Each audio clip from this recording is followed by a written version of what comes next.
Assalamualaikum warahmatullahi wabarakatuh. Halo teman-teman semua, perkenalkan nama saya Puspita Sari. Saya mahasiswi Universitas Negeri Medan, program studi Pendidikan Akuntansi B 2018.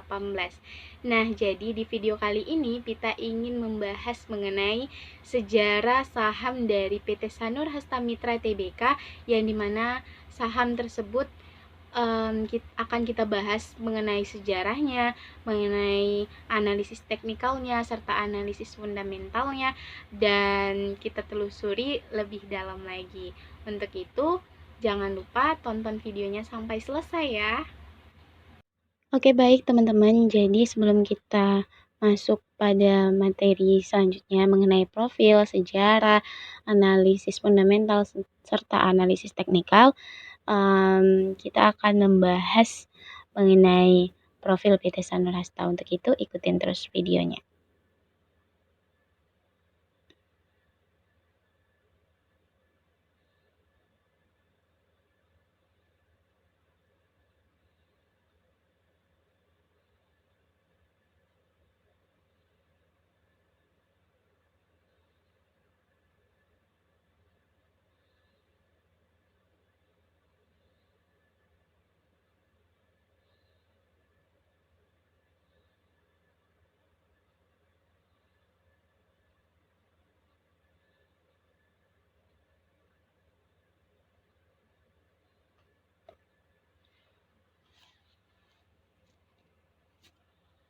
Nah, teman-teman, masuk kepada profil PT Sanur Hasta Mitra Tbk atau yang disebut dengan MINA.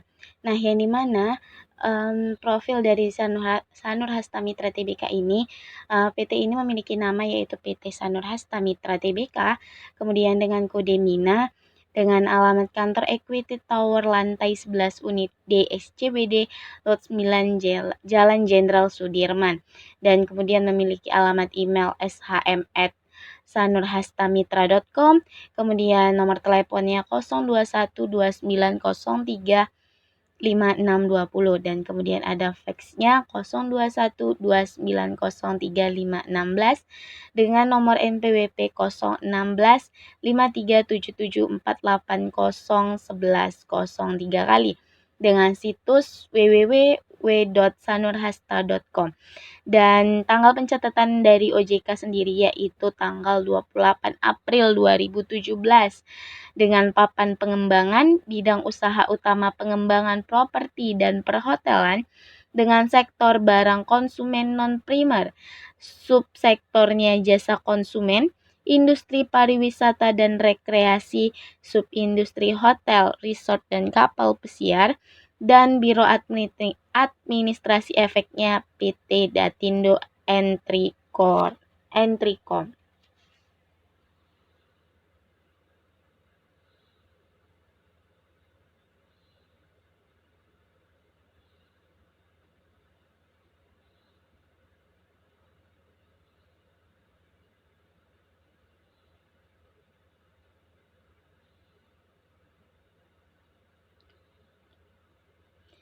Baik, selanjutnya itu adapun sejarah saham PT Sanur Hasta Mitra Tbk ini, yang dimana PT Sanur Hasta Mitra Tbk atau MINA didirikan pada tanggal 29 Desember 1993 dan mulai beroperasi secara komersial pada tahun 1994.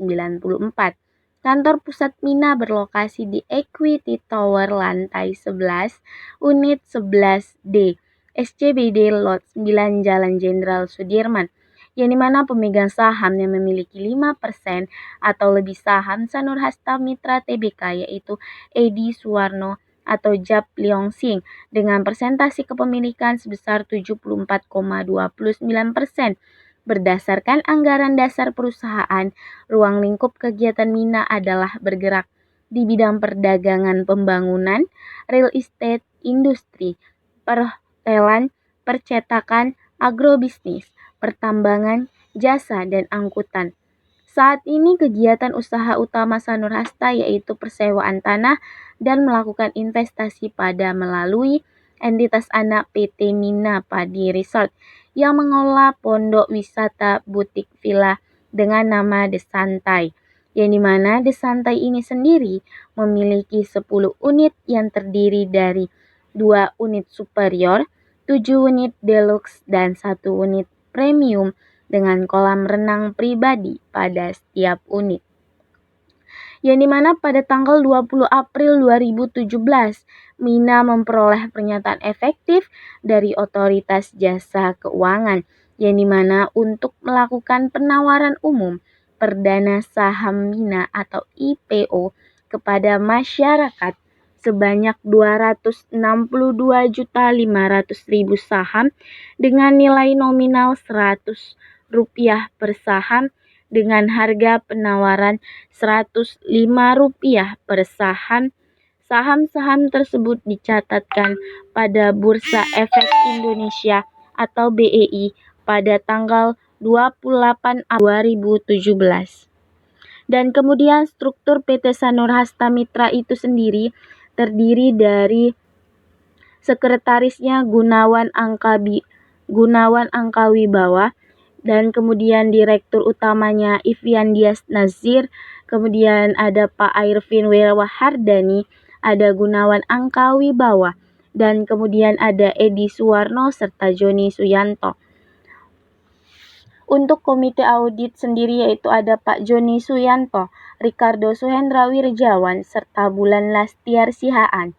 Kemudian pemegang sahamnya ada Pak Edi Suwarno, PT CGS SIM Sekuritas Indonesia, Masyarakat, Saham Tresuri, dan Edi Suwarno, serta anak perusahaannya yaitu PT Mina Padi Resort.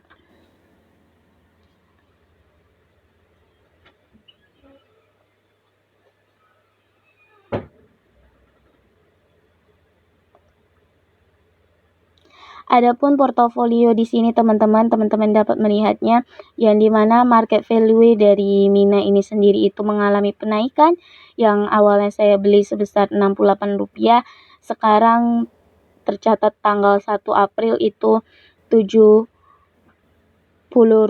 atau sekarang jadinya Rp7.000 teman-teman. Jadi di sini tuh mengalami kenaikan sebesar Rp2.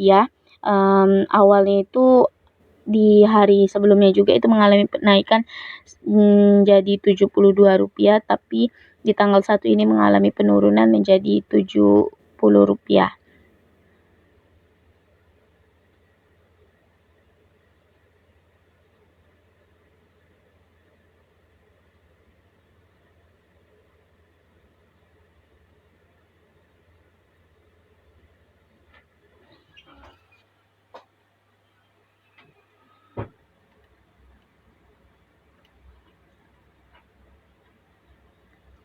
Dan kemudian kita masuk ke analisis fundamental, yang dimana analisis fundamental yang pertama yaitu aset, hutang, serta modal.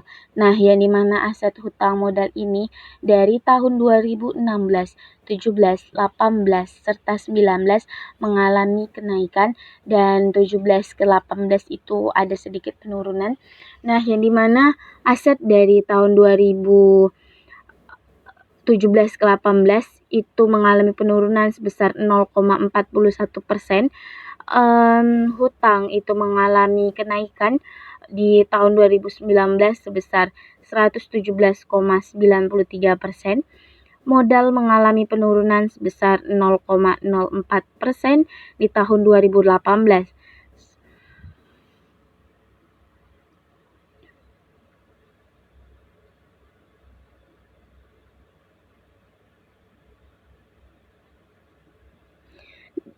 Dan teman-teman bisa lihat di grafik yang telah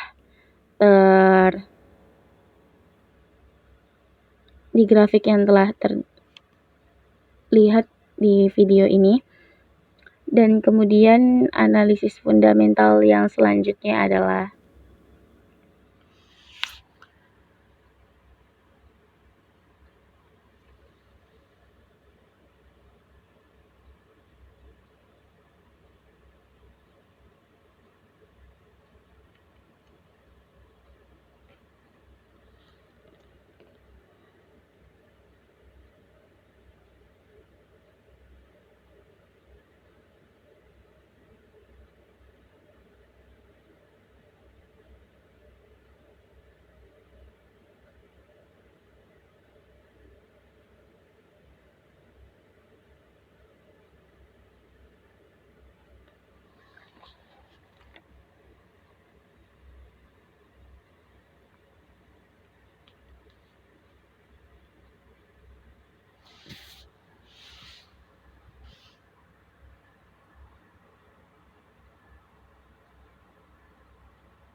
Kemudian analisis selanjutnya yaitu aset lancar dan hutang lancar. Nah, di aset lancar ini sendiri itu dari tahun 2015 sampai 2019 mengalami penurunan di tahun 2015 saja, yang dimana di tahun 2015 mengalami penurunan sebesar 23,88% sehingga menjadi nilainya itu 18,10 miliar. Dan kemudian bagian hutang lancarnya itu mengalami kenaikan di tahun 2015 dan kenaikan di tahun 2019, di mana kalau tahun 2015 mengalami kenaikannya sebesar 46,9%, di tahun 2019 hutang lancar mengalami kenaikan sebesar 126,41%, dan di bagian modal kerja bersih ini sendiri itu di tahun 2015 yang mengalami penurunan sebesar 31,16%. Dan kemudian masuk ke bagian penjualan serta beban pokok dan laba, yang dimana penjualan itu di garis warna biru, beban pokok di warna hitam, laba operasi di warna hijau, dan laba bersih di warna orange. Nah, yang dimana penjualan di tahun 2017 ini mengalami penurunan sebesar 3,11%, dan di beban pokok itu mengalami kenaikan selama 5 tahun berturut-turut, dan di tahun 2019 itu mengalami kenaikan sebesar 37,97%, dan di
Oke teman-teman, sekian video yang Pita sampaikan. Kurang lebihnya Pita mohon maaf, semoga bermanfaat.